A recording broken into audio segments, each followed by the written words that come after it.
99% of people fall for the trap of this question. Stay with me until the end so we don't fall for it too.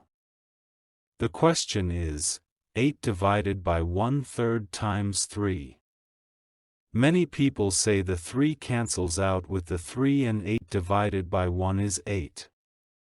But this answer is completely wrong because they didn't follow the order of operations in math, which is called PEMDAS.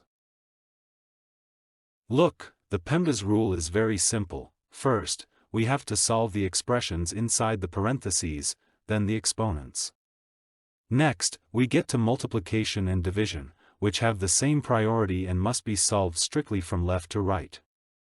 And finally, we have addition and subtraction, which also need to be solved in the exact same way, from left to right. This channel is for smart people.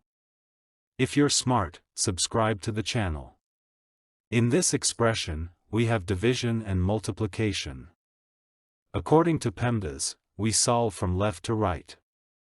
For the first part, we solve it using the KCF rule. When we reach a point where we have a fraction divided by a whole number, we use the KCF rule. KCF stands for keep, change, flip. We keep the first fraction exactly as it is, change the division sign to multiplication, and flip the second number to its reciprocal. Then we simply multiply the numerators and denominators to get the final answer. According to the KCF rule, in the first step we keep the first term as it is, so we write 8.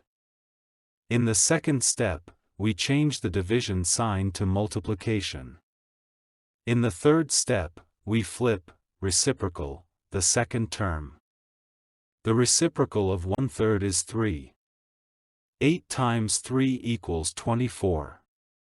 Finally, 24 times 3 equals 72.